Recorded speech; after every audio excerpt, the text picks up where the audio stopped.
Plastic రహిత నగరంగా తిరుపతిని తీర్చిదిద్దేందుకు అందరూ సహకరించాలని నగరపాలక సంస్థ కమిషనర్ మౌర్య పిలుపునిచ్చారు. బుధవారం నగరంలోని పలు ప్రాంతాల్లో కమిషనర్ నగరపాలక సంస్థ సిబ్బందితో కలిసి దుకాణాల్లో ఆకస్మిక తనిఖీలు నిర్వహించారు. నిషేధిత ప్లాస్టిక్ వస్తువులు కలిగిన దుకాణదారులకు సుమారు 7 లక్షలకు పైగా భారీ జరిమానా విధించారు. నిషేధిత ప్లాస్టిక్ వస్తువులను స్వాధీనం చేసుకున్నారు.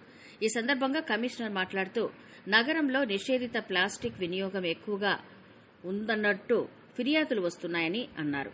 స్వచ్ఛతా హీ సేవ కార్యక్రమంలో భాగంగా ఈ తనిఖీలు నిర్వహించామని తెలిపారు. మేజర్గా ఉన్న 3 హోల్సేల్ దుకాణాల్లో ఎక్కువగా నిషేధిత ప్లాస్టిక్ వస్తువులు స్వాధీనం చేసుకుని భారీగా జరిమానాలు విధించడం జరిగిందని అన్నారు. హోల్సేల్ దుకాణాల నుంచి తెచ్చి చిన్న చిన్న దుకాణంలో విక్రయిస్తున్నారని చెప్పారు. అందువల్ల హోల్సేల్ దుకాణాలపై దాడులు నిర్వహించి వారి వద్ద నుంచి అమ్మకాలు జరగకుండా చర్యలు చేపడుతున్నామని అన్నారు. 120 మైక్రాన్ల కంటే ఎక్కువ ఉన్న ప్లాస్టిక్ కవర్లు తదితర ప్లాస్టిక్ వస్తువులు వినియోగించరాదని అన్నారు.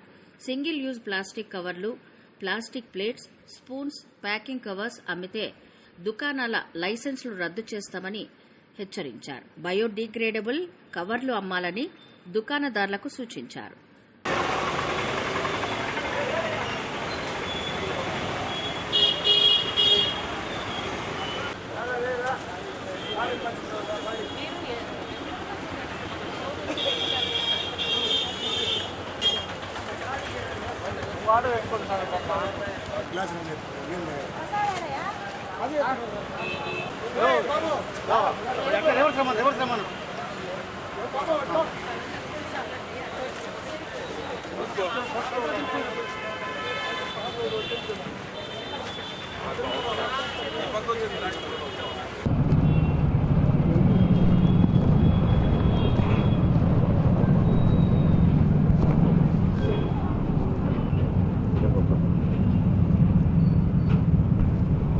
రావాలరా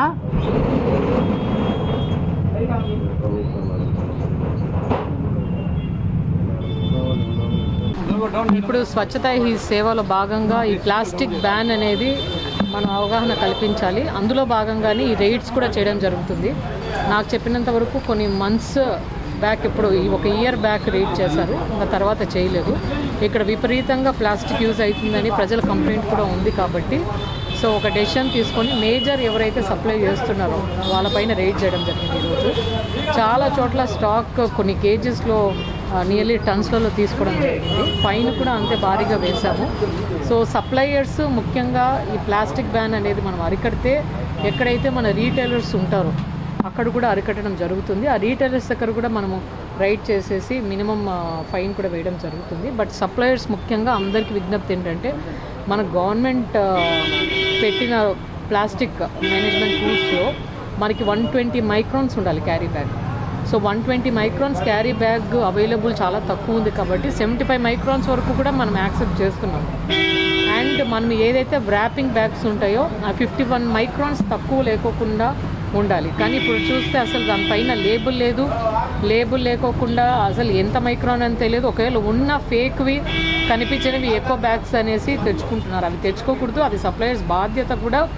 మీరు ఎవరికైతే మనం రీటైలర్స్కి అమ్ముతున్నామో అప్పుడు మీరు తెచ్చుకునేటప్పుడే 120 మైక్రాన్స్ క్యారీ బ్యాగ్ లేకపోతే 75 మైక్రాన్స్ అబో క్యారీ బ్యాగ్ ఉండాలి. 51 మైక్రాన్స్ అబో మనం ర్యాప్ చేసే బ్యాగ్స్ ఉండాలి. అది జాగ్రత్తగా చూసుకొని సప్లై చేయాల్సిన బాధ్యత సప్లయర్స్కి ఉంది. కాబట్టి ఈరోజు రైడ్ చేయడం జరిగింది. తర్వాత కూడా మనము ఈ awareness not just suppliers, retailers అమ్మకుండా ప్రజలలో కూడా ప్లాస్టిక్ వాడుకోకుండా మన దగ్గర ఉన్న క్లాత్ బ్యాగ్స్, జూట్ బ్యాగ్స్ వాడాలని కోరుకుంటున్నాను. Thank you. 1,80,000, 2,80,000 ల్యాక్స్లోనే ఇస్తున్నాం. ఎందుకంటే ఆ స్టాక్ కూడా చాలా పెద్ద స్టాక్, మనం టన్స్లలో తీస్తున్నాం. అంత పెట్టుకోకుండా ఉండాలి. సో అంత తెలిసి కూడా పెట్టుకున్నారు కాబట్టి భారీగానే ఫైన్లు వేస్తున్నారు. అది కట్టాలి. కట్టకపోతే సీజ్ చేయడం జరుగుతుంది షాప్.